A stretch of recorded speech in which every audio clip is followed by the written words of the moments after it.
Karena Allah punya rencana. Yang jadi itu rencana kita, rencana Allah. Hebat Allah. Berapa banyak orang yang ingin menjadi istri dari orang kejaksaan? Tidak ada. Kamu tanya bapak-bapak kejaksaan ini yang masa mudanya dulu playboy. Di sini nggak ada. Coba tanya istrinya nanti nanya, Bang, kakak, berapa pasar dulu? Ya sebanyak pagar di tepi taman. Kenapalah aku yang menjadi istri? Maka dia menjawab, sebab menjadi istri jaksa itu berat, biar kamu aja saya. Berat menjadi istri jaksa ini. Kalau istri ustaz, ya paling orang nanya, bisa nggak jadwal pengajian? Tapi menjadi istri jaksa ini luar biasa. Di balik jaksa yang kredibilitas, di balik jaksa yang berintegritas, di balik jaksa yang disegani, ada dua perempuan yang luar biasa. Dua Ustaz, ibu yang melahirkannya dan perempuan yang menjadi pendampingnya. Ketika datang, dia orang menunjukkan WA. Ini ada uang, ini ada sobo, ini ada macam-macam. Ia akan berkata, saya dan anak-anak di rumah tidak mau dikasih makan haram. Lebih baik kami tidur beralas koran, makan sehari sekali dari makan haram. Begitulah di sinetron.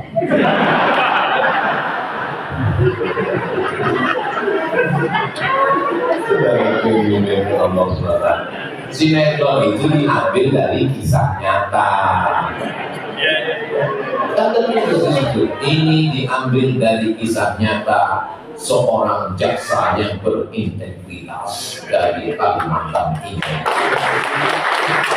Sinetron itu fiksi semua dari kemuliaan Allah. Ustaz kok bisa pakai batik warnanya sama kayak jaksa? Saya tidak pernah menduga. Ustaz Atta, mohon maaf, Ustaz Atta ini kakak kelas saya di masjid yang menyusun jadwal Wushu Kalimantan, pimpinan pondok pesantren Nurul Azhar di Bandar. Ini baju dari kejaksaan.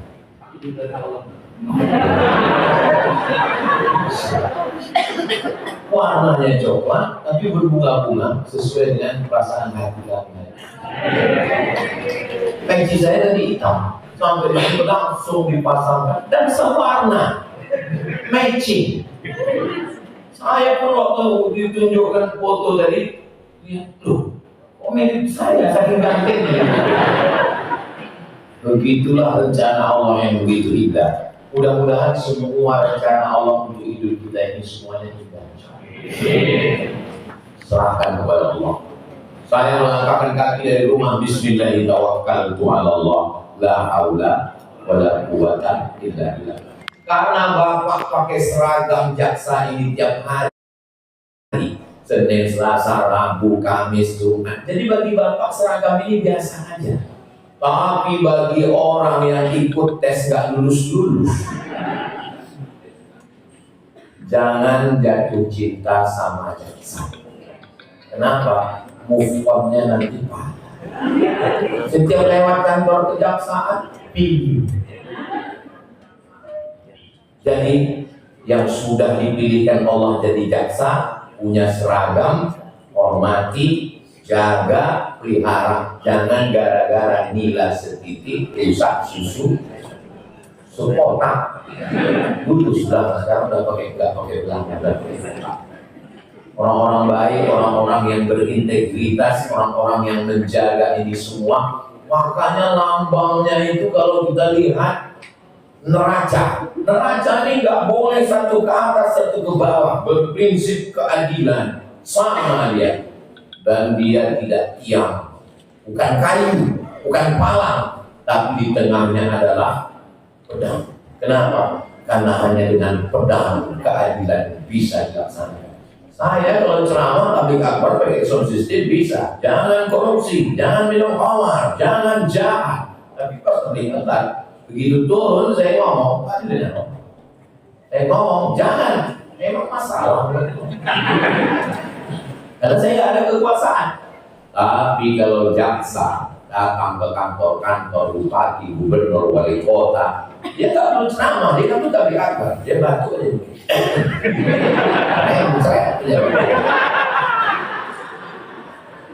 Itulah kalau kekuasaan itu ada. Keadilan itu bisa ditegakkan dengan kekuasaan. Kekuasaan itu pedang. Kalau tidak dipakai untuk kebenaran, dia akan dipakai orang untuk kebatilan. Ustaz dapat dari mana? Ya saya menduga aja gitu. Dalam dimuliakan Allah Subhanahu wa Ta'ala, maka mentalnya mesti kuat. Mata, telinga, tangan, kaki, jantung, otak, sumsum, paru. Ini hanya pasukan. Panglima yang memerintah di dalam adalah hati. Ini hanya casingnya saja. Tapi di dalam badan ini ada. Sebelum Islam datang ke Indonesia, nenek moyang kita sudah tahu. Maka dituliskan dalam lagu kebangsaan Indonesia Raya. Bangunlah jiwanya, bangunlah badannya untuk Indonesia Raya. Ustaz kok hafal? Saya tukang bawa nyanyi itu setiap hari Senin waktu SD. Yang pertama dibangun bukan badannya, bukan fisiknya, tapi yang pertama adalah jiwanya. Dalam bahasa Arabnya roh, maka disebut dia dengan siraman roh, rohani. Siraman rohani. Rohnya ini kalau nggak disiram mati. Bagaimana cara menyiram roh ini? Adalah dengan pengajian. Maka saya tanya dari Pak Bidati, ini di kantor Kejaksaan Tinggi ini ada pengajian, ada Ustaz. Hari apa? Hari Rabu. Hari apa lagi? Hari Sabtu di masjid juga ada. Apalagi malam juga ada. Masya Allah. Yang sudah ikut pengajian, alhamdulillah. Yang belum rajin, paksakan insya Allah. Yang nggak mau bisa inna. Nama masjidnya Al-Mizan. Mizan artinya timbangan yang tidak boleh miring ke kiri dan ke kanan, karena dia mesti punya prinsip keadilan. Kenapa kita nggak buat di masjid aja Pak? Kalau dibuat di masjid membludak orang ramai, malah sohibul baitnya hilang. Ini dibuat di kantor khusus, nama kajiannya VVIP, very very important person. Mudah-mudahan di dunia VIP di akhirat juga kita masuk surga. Masuk surga itu di akhirat nanti itu nggak sendiri-sendiri, rame-rame. Ustaz ngomong dari mana? Dari dalam Al-Quran. Wasiqal ladzina taqaw rabbahum ilal jannati zumara. Mereka nanti akan dikirim masuk ke dalam surga zumara berjamaah. Dipanggil oleh malaikat. Jamaah Kejaksaan Tinggi. Yang di depan Kejaksaan. Kepala Kejaksaan. Itu masuk ke dalam. Orang beriman dia masuk surga nggak mau sendirian. Dia tengok ke kanan, dia lihat ke kiri loh. Yang dulu sekantor dengan kami kok nggak ada. Kata malaikat, pesawat dia transit. Gak direct, gak langsung. Makanya mereka gak mau egois selamat sendiri, yang menyelamatkan saudara. Dan setelah mereka semua masuk, pertama yang mereka tanya ke malaikat, Ustaz Sultan, kita ingat terus. Satu ingat karena saya dan mungkin penasaran. Jadi Ustaz itu sudah Gimana Ustaz Somad yang dulu di kantor kami yang katakan jadi disuruhnya kami jujur amanah, jangan-jangan dia belum masuk kemarin. Kata malaikat, Ustaz Somad sudah lama nunggu kalian. Di mana? Di ruang VIP. Saya sebetulnya cuma mau minta amin dari orang. Begitu cara saya mau dapat doa dari orang baik-baik. amin. Tapi nampaknya mereka enggak begitu semangat. Semoga kita semua bersama masuk dalam surga. Tapi berat kali ujiannya Pak Ustadz. Saya kalau diuji sakit, saya lulus Pak Ustadz. Kalau diuji setia, saya lulus Pak Ustadz. Tapi kalau diuji dengan uang haram ini gimana Pak Ustadz? Ambil yang halal-halal saja, serahkan ke anak istri, hitung sendiri gaji pokok, tambah uang tunjang, uang tunjuk, uang sikut, uang sudut, uang padu. Yang haram jangan bawa ke rumah. Memang sudah kami amalkan Pak Ustadz. Biasa memang uang haram ini kami bawa ke tempat yang haram juga.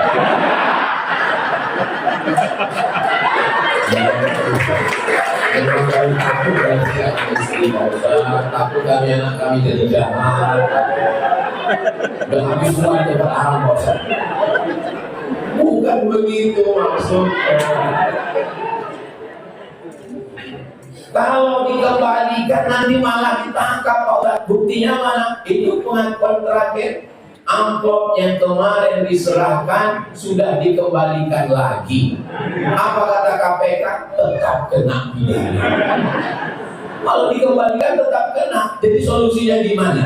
Ambil yang halal, yang haram-haram itu bangunkan untuk fasilitas umum, posyandu, sumur bor, WC, toilet.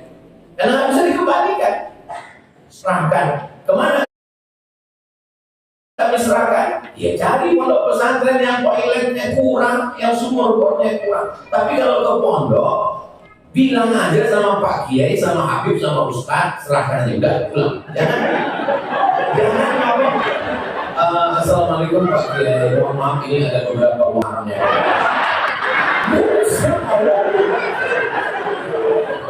Nggak usah diomongin. Ini dimuliakan Allah Subhanahu wa Ta'ala. Kalau saya lihat dari senyum Bapak Ibu yang cerah, lepas ini kelihatannya ini jamaah ini orang-orang yang nggak punya masalah hidup dan nggak punya utang ya. Karena orang kalau ada masalah setengah mati kita mancing nggak bisa ikat. Kalau pun ketawa nggak lepas, lepas tertahan ya. Ini bisa pulang begini.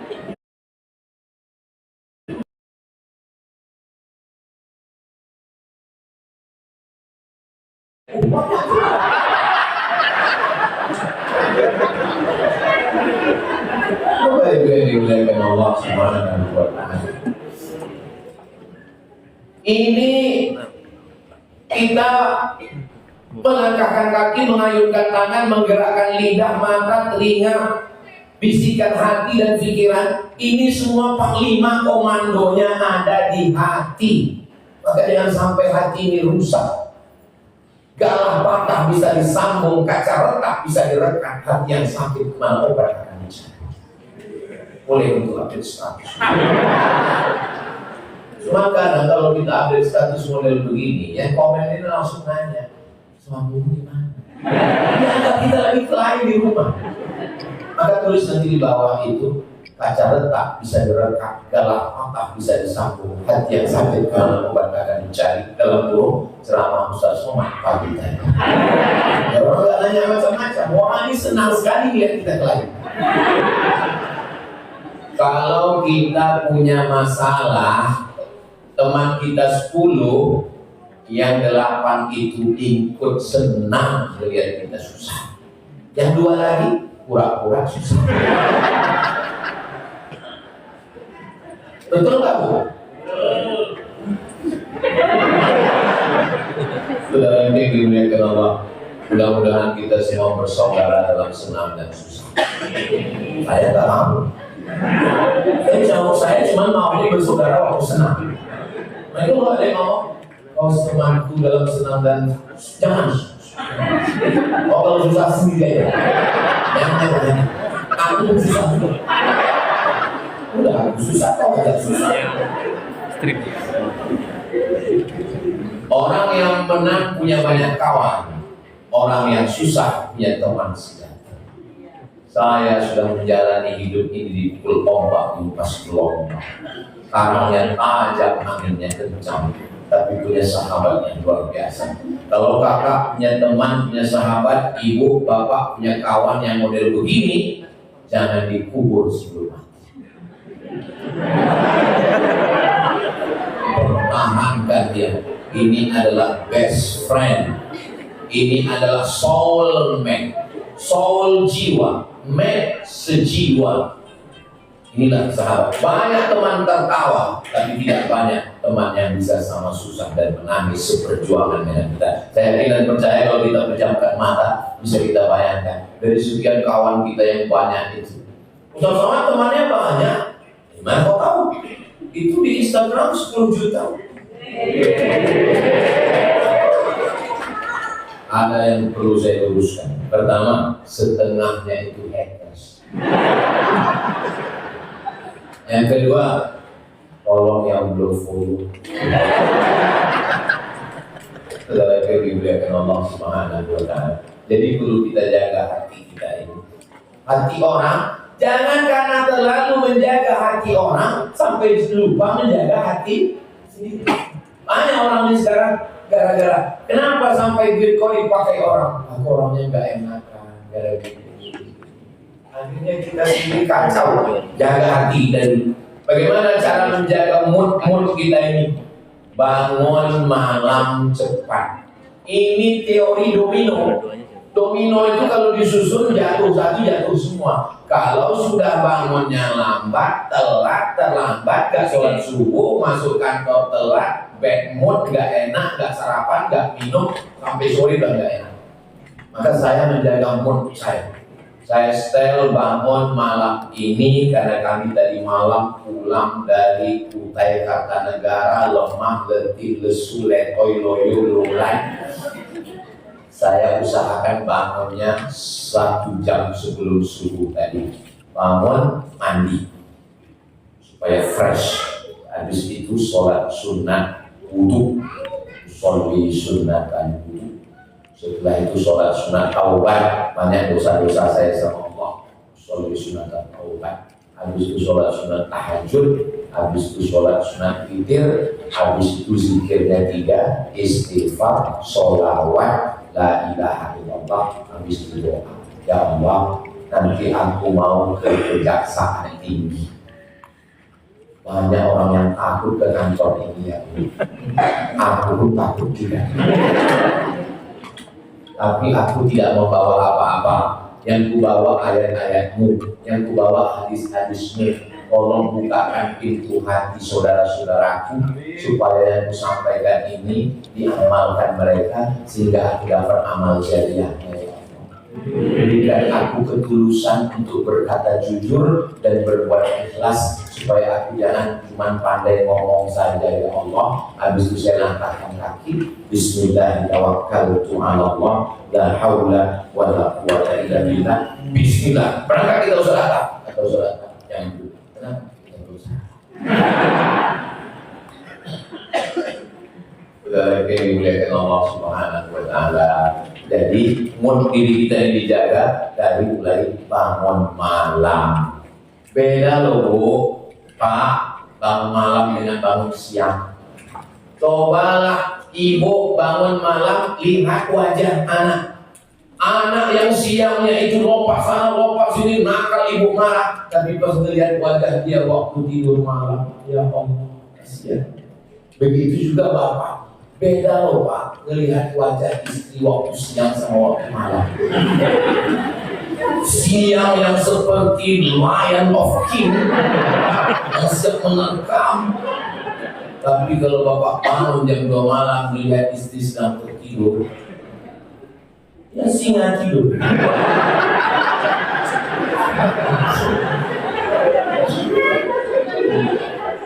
Dialah yang sudah membesarkan anak-anakku, mengandung 9 bulan 10 hari, melahirkan anakku, meregang nyawa, membesarkan anak-anakku. Dulu dia tinggal di rumah ayahnya, di rumah ibunya. Sekarang ku bawa ke rumahku, berpindah-pindah tiap kabupaten kota, dari mulai Sabang sampai Papua. Yang ngomong gitu siapa? Ini kan jaksa yang ngomong gitu. Pindah-pindah dari mana-mana, penuh dengan ancaman. Setiap urusan pasti dia punya banyak musuh, tapi dia tetap tegar. Inilah orang begitu. Ibu juga melihat suami coba bangun malam, lihat jaksa itu, bandingkan waktu dia di pengadilan dengan dia di tempat tidur. Waktu di pengadilan gagah dia, waktu di tempat tidur rohnya sudah hilang.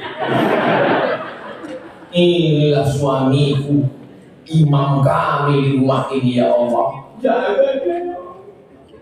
Kalian kuat-kuat bangun.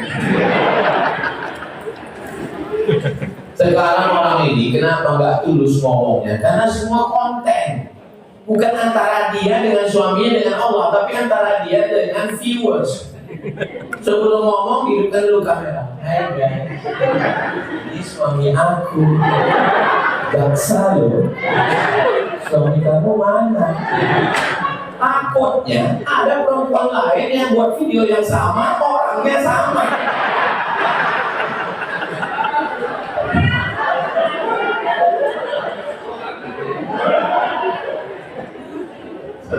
Dimuliakan Allah Subhanahu wa Ta'ala. Ini saya kan dari mulai hari Kamis ini di Kalimantan Barat. Saya, ibu, bapak, saya ke satu provinsi, itu Kalimantan Timur, Kalimantan Selatan, itu setahun hanya sekali. Saya kalau sudah datang sekali ini, nggak datang lagi. Kenapa begitu? Karena memang sudah begitu saya menyusun jadwal. Ini saya jelaskan supaya jangan ada dusta di antara kita. Kalau saya sudah datang sekali ke Kalimantan Timur ini, saya hanya datang sekali lagi nanti di tahun 2027. Dan saya datang hanya Jumat, Sabtu, Ahad, Senin pulang. Siapapun yang mengundang. Makanya banyak yang tersinggung. Pejabat-pejabat kadang tersinggung. Alah, Abdul Somad itu diundang nggak mau. Ini maka saya jelaskan supaya nanti kalau ada apa-apa, mungkin kalau saya ngomong orang nggak percaya. Kalau ada nanti bupati, gubernur, kepala daerah ngadakan, kenal dengan Ustaz Somad. Ustaz Somad itu sombong, diundang nggak pernah datang. Pak Jaksa, Ibu Jaksa tolong kasih tahu. Ustaz Somad itu jadwalnya setahun, setiap provinsi hanya sekali. Dan dia datang hari Jumat, Sabtu, Ahad, Senin pulang. Kamu kalau mau fitnah dia, saya tuntut ke pengadilan. Tolong saya. Karena saya sudah ceramah di kantor kejaksaan. Saudara yang dimuliakan Allah Subhanahu wa Ta'ala. Alhamdulillah, orang-orang hebat itu kalau kita kasih penjelasan bisa menerima. Ustaz Somad, tolong hadir bulan Mei ulang tahun Bapak Yusuf Kala yang ke-80 tahun, diadakan di Makassar. Saya buang 10 jari, ku angkat 11 dengan kepala. Aku sangat respect dengan Bapak, sangat hormat, sangat azim. Tapi kalau saya datang ke Makassar di luar jadwal ini, nanti akan menimbulkan fitnah. Alhamdulillah beliau bisa terima. Orang-orang hebat itu berbesar hati untuk menerima. Untuk apa saya jelaskan di sini? Supaya jangan ada dusta di antara. Ini kan temanya tentang integritas. Ustadz juga berpotensi untuk tidak berintegritas. Jangan gara-gara diundang pakai private jet lalu musola yang kecil ditinggalkan. Saya kalau hari Selasa, Rabu, Kamis mesti di rumah. Enggak ada yang bisa mengganggu. Hari Selasa saya melihat mana keran yang bocor, mana kamar santri yang bolong atapnya, mana tangganya yang licin, mana WC-nya yang pecah. Semua mesti diperhatikan. Selasa, hari Rabu di rumah terima tamu. Dari mulai subuh baca Riyadhus Shalihin jam 8, 9, zuhur, asar, maghrib sampai malam, tamu dipadatkan dari Rabu semua. Hari Kamis saya tidak jadi ustaz. Saya menjadi seorang ayah dan suami. Gendong anak, nyetir mobil, bawa istri belanja beli ikan ke pasar. Saya juga mengalami apa yang Bapak alami, menunggu istri di tepi jalan yang tidak tahu sampai kapan. Habis itu pulang ke rumah, makan, sore-sore jalan ke mall, bawa anak, bawa istri. Masa Ustaz ada waktu jalan ke mall? Ya. Orang nggak kenal sama Ustaz. Di sini Ustaz dikawal TNI, Polri, lengkap semua, reserse, intelijen. masuk semua pengayut pengikut pengawal. Itu karena ada masalah. Kalau nggak ada masalah nggak dikawal. Tapi orang kan kenal, bukan baru masa nggak kenal. Saya pakai masker, pakai kacamata, pakai topi pet. Itu pun di mall ada juga. Ustaz Somad ya.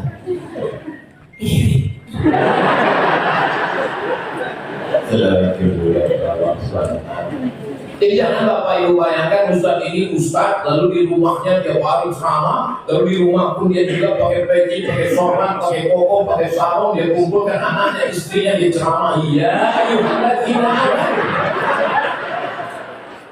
Gak begitu. Pilihkan satu hari yang khusus.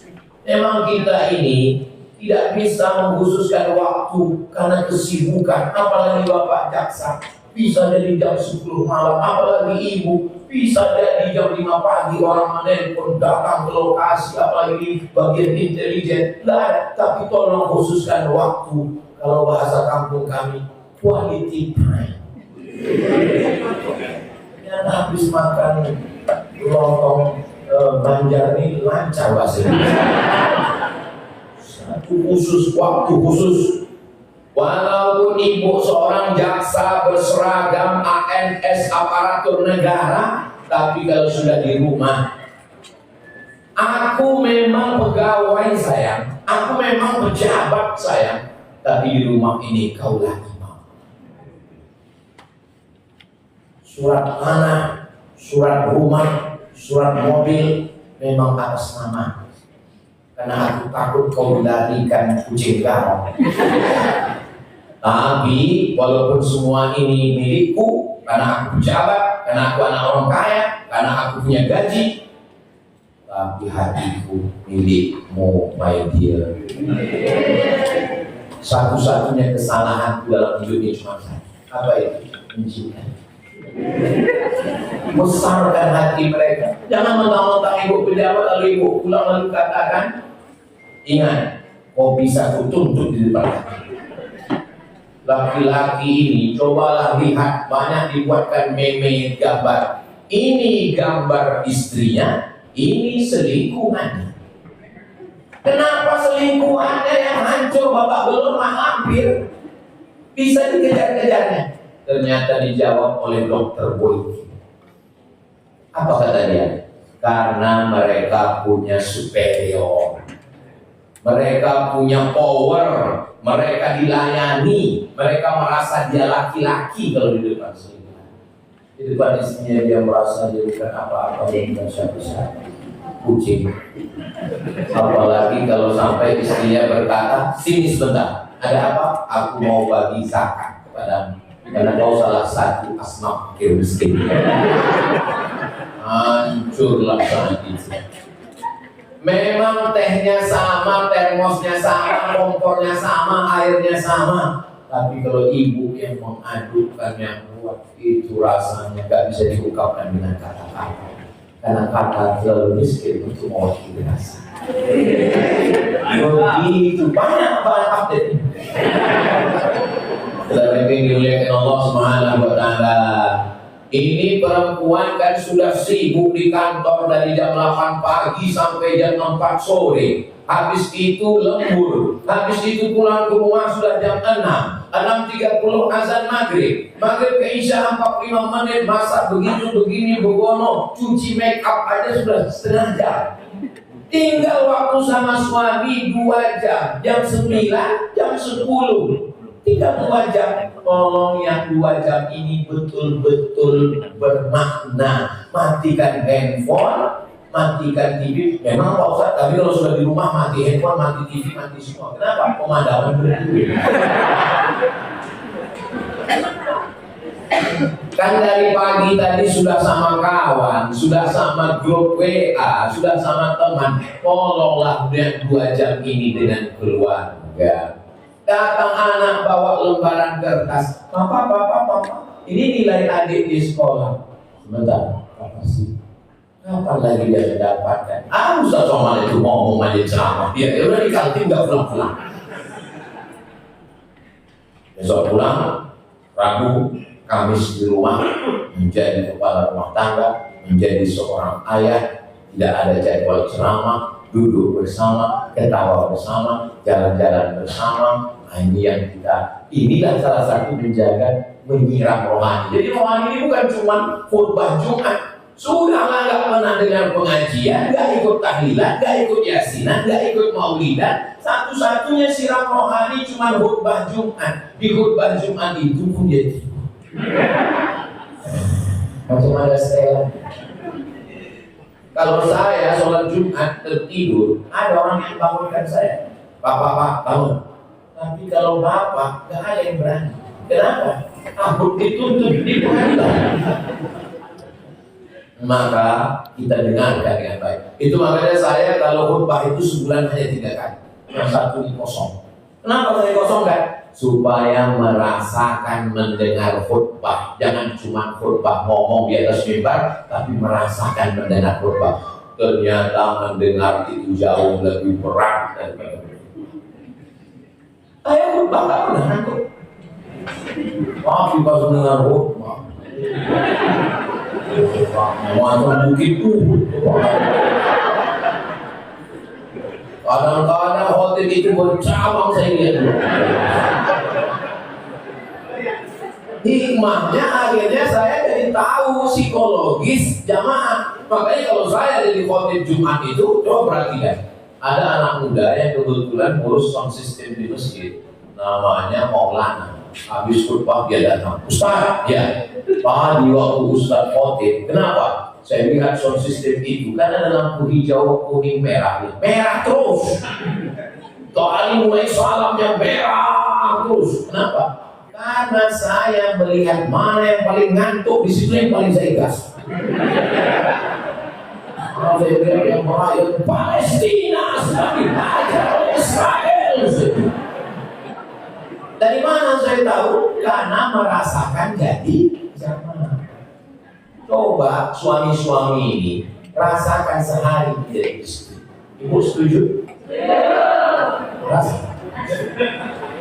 Minta satu hari terserah, hari Sabtu, hari Ahad, coba jadi perempuan mengurus dari mulai dapur rumah. Nampaknya saja sepele itu, tapi berat. Ustaz tahu dari mana? Waktu Idul Fitri kemarin pembantu pulang kampung.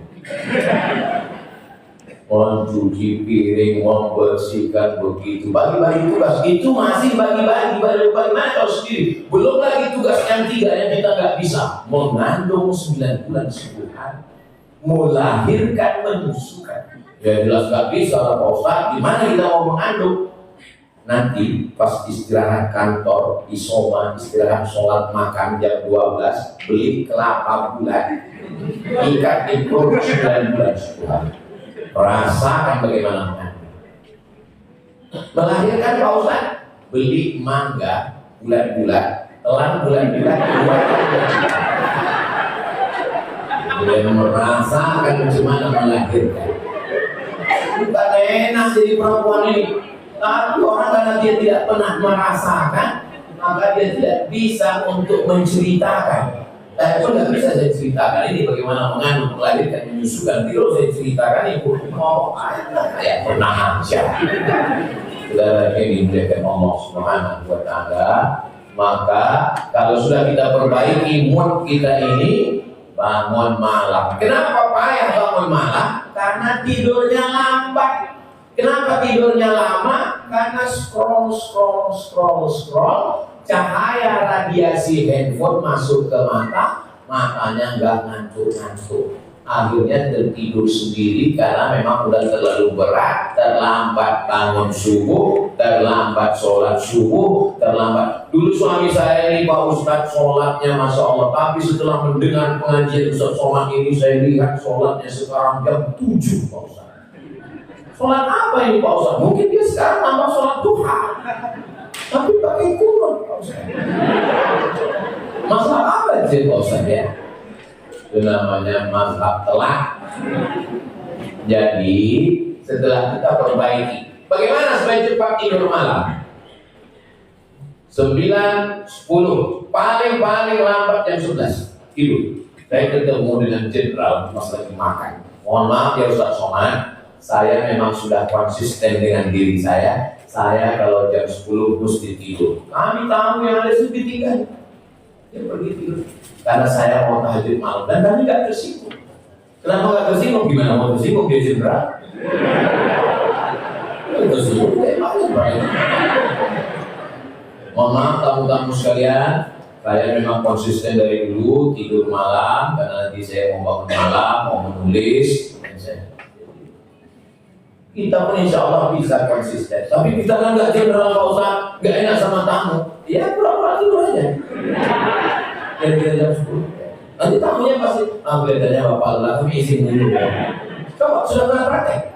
Coba nanti malam. Kalau ada tamu kita pulang. Ya tidur kan nggak bisa dipaksa Pak Ustaz. Kadang kita udah di atas tempat tidur, nggak tidur. Beli anti. Belah dua, makan. Saya sudah coba langsung tidur. Tapi jangan sampai satu papan. Kalau beli satu papan dimakan, bangunnya baru tidur Adha. Syukur-syukur masih bangun. Ada orang yang nggak bangun sama sekali. Pas bangun langsung terdengar suara marabuka. Lagi dimuliakan Allah Subhanahu Wa Taala. Sehingga pagi itu fresh. Kenapa? Tidurnya cukup. Saya kalau makan bisa saya tahan. Saya bisa nahan makan. Minum juga bisa saya tahan. Saya bisa nggak minum. Tapi kalau tidur nggak bisa. Saya mesti minta tidur. Dan alhamdulillahnya saya ini tidur nggak pilih. Di mobil tidur, di pesawat tidur. Pernah saya naik pesawat di Cengkareng. Baru duduk pasang seatbelt tidur. Tiba-tiba terbangun, saya lihat, udah landing. Tapi kok cepat sekali, baru sejam kok udah sampai Pekanbaru. Saya tanya, udah sampai? Pesawatnya rusak. Rupanya belum terbang. Apa yang rusak? Pesawat ini nggak boleh terbang kalau ada satu lampu yang nggak hidup. Ada satu lampu nggak hidup karena khawatir nanti jatuh. Maka kita nunggu dulu Pak Ustaz. Sampai begitu disiplinnya mereka. Kenapa? Sistemik nggak boleh ada satu yang rusak. Kenapa orang pakai motor nyantai aja rusak lah? Karena di darat rusak berhenti, kalau rusak di atas. Orang lebih takut jatuh dari pesawat daripada jatuh dari kebenaran kepada kesalahan, kepada neraka jahanam. Maka 7 kali kita katakan Allahumma ajirna minan nar, Allahumma ajirna minan nar, Allahumma ajirna minan nar. Tapi saya yakin ini pegawai-pegawai kejaksaan tinggi ini orangnya tidak akan mungkin mengambil duit-duit yang kecil-kecil karena mereka kaya semua. Dari mana Ustaz tahu kaya? Ustaz nggak tahu rekeningnya. Kopinya emas. Bangsawan Bugis Makassar dari Pulau Sulawesi itu bisa dilihat status sosialnya dari peci. Ada yang emasnya hanya di bawah, ada yang hanya di atas. Ini kalau yang begini ini bangsawan. Inilah yang paling khawatir saya gimana bawanya pulang nanti. Bangsawan, tahu ibu arti bangsawan? Bangsa yang hidup di atas. Kita insya Allah tidak akan pernah cukup sebanyak apapun emas. Makanya kata Nabi, "Laukan alimi ada wadian min dhahab." Seandainya manusia itu punya satu lembah dari emas, ini gunung, isinya lembah semua, enggak akan pernah cukup. Walan tabla fahu illa turab, sampai mulutnya disumbat tanah. Tapi yang membuat kita cukup itu apa? Melihat ke bawah. Makanya usahakan dalam 1 bulan sekali ke rumah sakit. Jadi kalau datang WA, Ustaz, anak si Anu sakit. Oke, I'm coming. Langsung saya ke rumah sakit. Beli apel. Gak usah banyak-banyak, orang sakit gak bisa makan. Habis nanti dimakan orang sakit. Langsung ke rumah sakit. Sampai di rumah sakit gak usah banyak-banyak, basa-basi, gak usah cerita. Banyak orang ini sekarang kalau pergi ke rumah sakit bukannya dia ngambil pelajaran, ambil pelajaran kau masih sehat. Banyak jamaah yang menasihati saya, Ustaz kalau bisa ceramahnya jangan banyak-banyak, jaga kesehatan. Jadi mereka lihat saya ini macam kamu mana? Langsung yang mana? Ustaz sehat, saya bilang sehat. Habis itu nanya dia, Ustaz sehat, hampir saya suruh dia pergi puskesmas.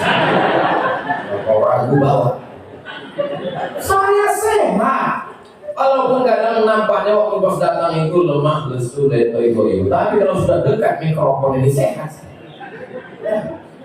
Nanti lemasnya pas sudah mau pulang udah masuk.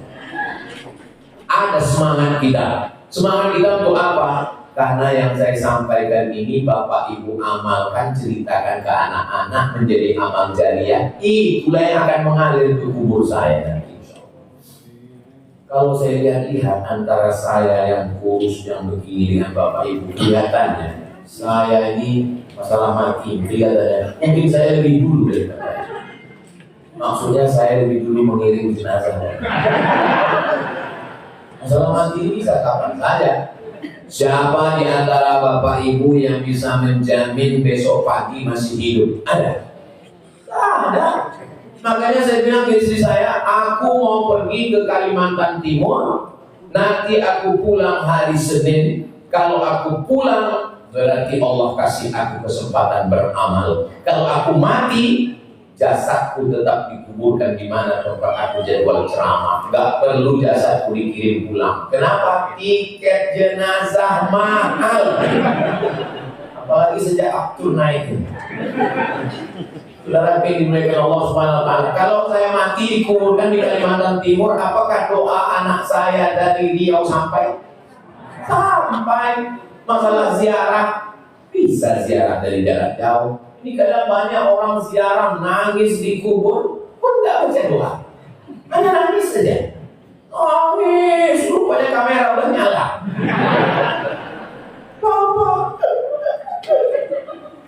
Terus saya tengok kok nggak ada like, lu kan konsep.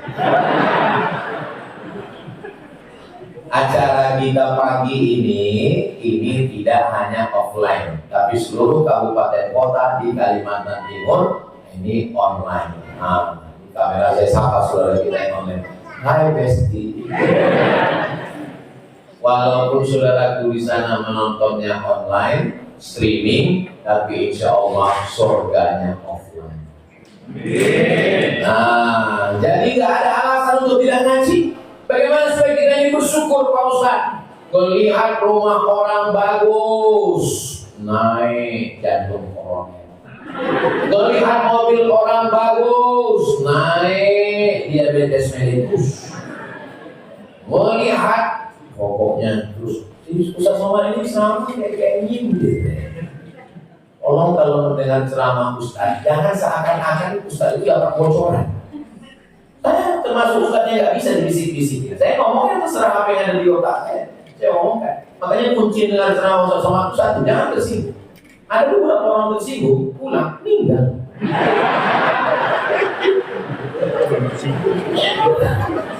Memang ajalnya udah sampai.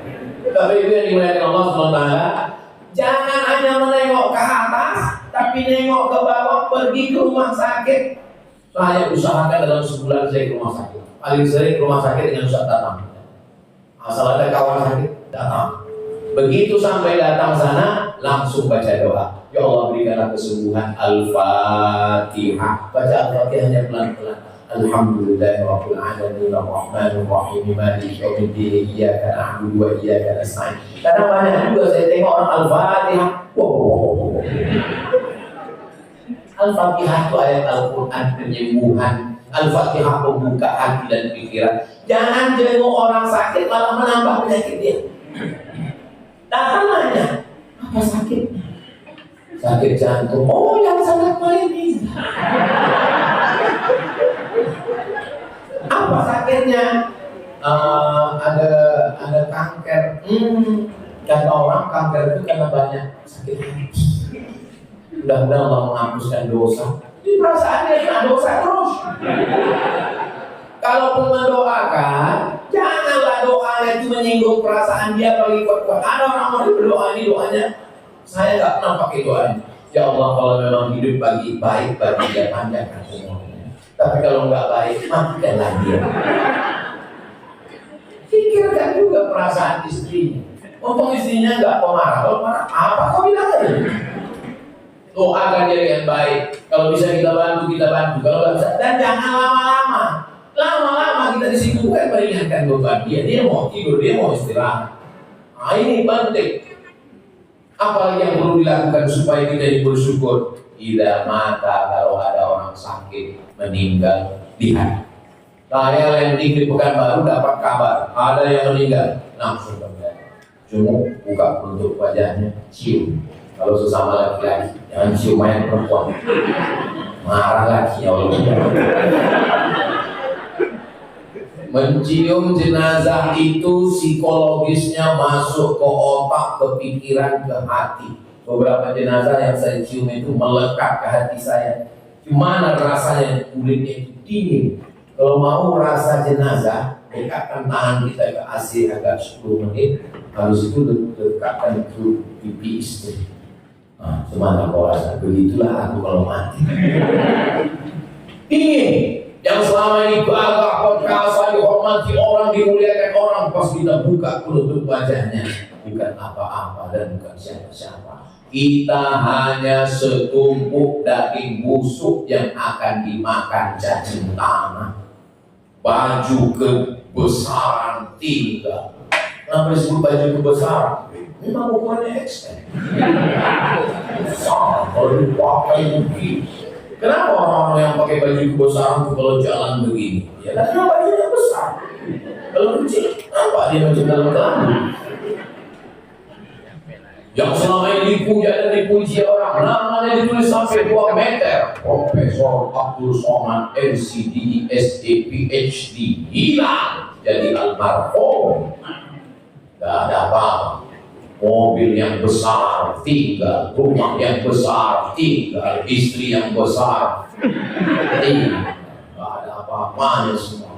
Kawan yang ramai hanya datang sampai ke pelataran parkir. Sampai kalau ada jamaah meninggal, saya belum diri di depan kepala melihat proses penyelenggaraan jenazah. Itu tolong pocong buka talinya. Sudah buka Pak Ustaz. Wajahnya kapas-kapasnya buka. Sudah Pak Ustaz. Miringkan ke arah kiblat. Hidungnya tempelkan ke tanah. Sudah. Ambil tanah-tanah bulatan, letakkan di teguk, di pinggang, di kaki. Sudah. Tutup. Menangis dari dia di situ. Banyak usaha-usaha yang ada di situ melarang. Jangan, jangan. Saya nggak mau. Kenapa? Dia nggak akan masuk juga. Nggak pernah saya larang, saya jangan. Nggak ada, nggak mau juga dia itu. Jangan. Habis itu mereka timbul, barulah saya baca talqin. Idza ja'akal malakani, kalau datang malaikat munkar nakir bertanya kepada Umar Rabbuka, katakan Allah man nabiyuka, katakan Nabi Muhammad SAW, man qiblatuka, katakan Ka'bah, man imamuka, katakan Al-Quran, man ikhwanuka, katakan orang beriman. Apa fungsi talqin itu? Untuk yang sudah meninggal sebagai doa, untuk yang hidup sebagai pelajar. Satu-satu teman pulang, terdengar di telinga kita suara gesekan di tanah, itu mereka pergi dan kita tinggal sendiri. Mana yang tinggal sama kita? Kalau pernah mengangkat tangan Allahu Akbar, itu yang Masya Allah, pegawai di kantor ini Pak Ustaz, kata penjaga musola. Gimana? Saya pernah melihat mereka duduk menjelang sholat asar Pak Ustaz, ngambil wudhu masuk ke masjid. Belum azan sudah masuk, nunggu azan sholat zuhur Pak Ustaz.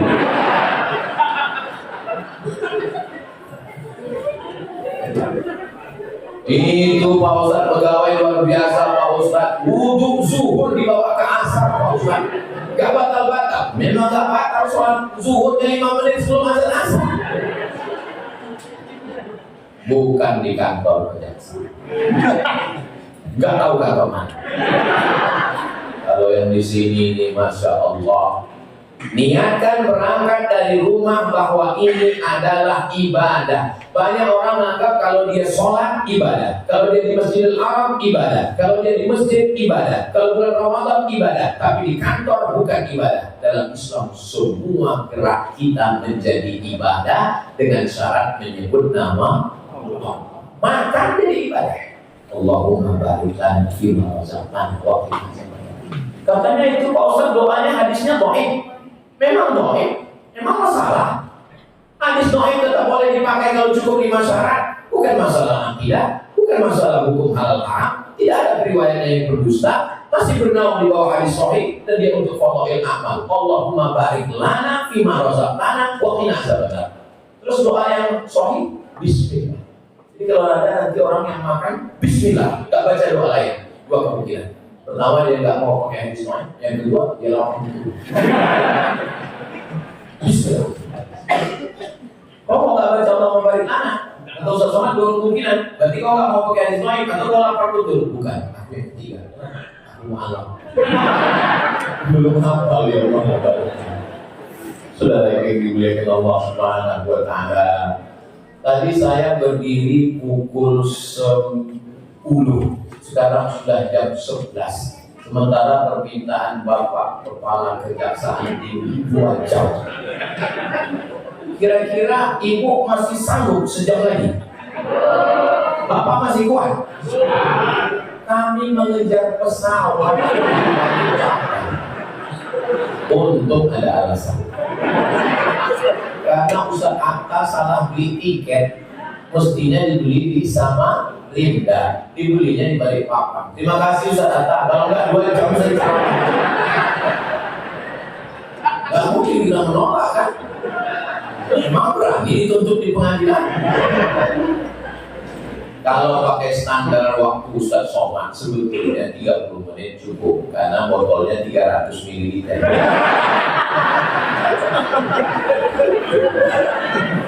Kami muliakan Allah SWT. Insya Allah pertemuan kita 60 menit ini bernilai amal soleh.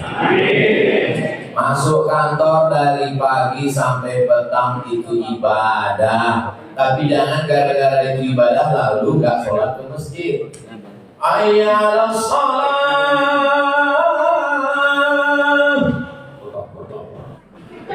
Kok gak ke masjid? Ibadah. Yang sholat ke masjid itu ibadah mahdoh. Ibadah mahdoh namanya, pure murni ibadah. Ada rukunnya, ada syaratnya, ada wajibnya, ada sunatnya, ada makruhnya, ada bab. Tapi kalau yang ini semua ibadah. Mengandung itu pun ibadah. Makanya kalau ada kadang-kadang perempuan ini saya, oh lalu mengandung ini mengandung ibadah. Nikah itu pun ibadah, tapi jangan salah pakai. Ini kadang banyak laki-laki ini salah pakai. Hadis Nabi ini di Twitternya ditanya sama suami istrinya, aku dengar kau katanya kau nikah dia nikah, maka nggak boleh. Dalam kemudian Allah SWT doakan supaya Ustaz Abdul Somad ikhlas, supaya setiap langkah kakinya ibadah, setiap delipat mata ibadah, setiap bisikan telinga ibadah, setiap detak jantung adalah ibadah, dan pada akhirnya kita mati dalam keadaan beribadah. Karena nafas kita adalah ibadah, menghembuskan nafas yang terakhir, dan nafas itu adalah ibadah. Allah, Allah, Allah, Allah, Allah, Allah. Tapi nggak perlu kita ceritakan. Jangan nanti pas ditanya orang, gimana visi misi kita tahun 2027 nanti untuk kejaksaan tinggi? Oh, biasa aja bro. Kalau lagi rapat ya rapat, tapi pas lagi kosong kan udah. Kadang orang ini pas lagi ada orang, oh di situ ditunjukkan langsung buka Quran digital. Begitu nggak ada kawan, dia boleh. Mestinya pas gak ada orang itulah baru kita berzikir baca Quran. Ini pas ada orang, pas gak ada orang, gantungkan di mobil. Mobilnya masuk surga. Di mana-mana saya tahu siap 60 menit. Saya on time. tapi di Kejaksaan Tinggi ini lebih 63 menit.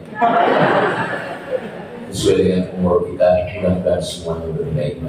Di akhir majelis mari kita sama berdoa, mudah-mudahan Allah menguatkan hati Bapak Ibu di Kejaksaan ini, karena godaannya luar biasa. Ketangguhan integritas Bapak Ibu, maka insya Allah selamatlah Indonesia, rakyatnya makmur sejahtera.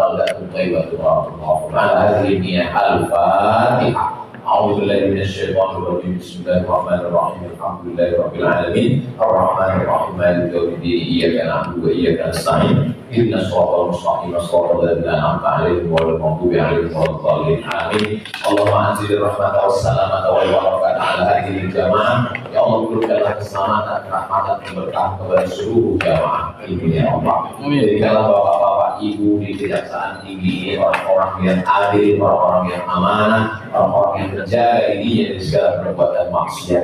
Ya Muqallibal Qulub, Engkau yang membolak-balikkan hati, wajib qulubana, kokohkan hati kami ala dinik dalam agamamu, wa'ala ta'atik dalam ketaatan kepadamu. Allah mahfazna min kulli su' wa syarr wa makruh, jaga pelihara kami dari narkoba, dari zina, dari segala perbuatan keji dan mungkar. Allahumma anzil sakinata fi qulubina, tanamkan sakinah ke dalam hati suami, istri, anak, sehingga keluarga kami keluarga sakinah mawaddah warahmah. Rabbana hab lana minas sholihin, berikan anak kami anak-anak yang soleh dan solehah, selamat dari narkoba, selamat dari LGBT, selamat dari game online, selamat dari judi online, selamat dari segala perbuatan yang merusak mereka ya Allah. Faqihhum fid-din, dalamkan ilmu agama anak-anak kami.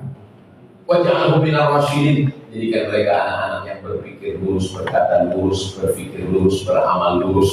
Rabbana taqabbal minna, terima segala amal kami.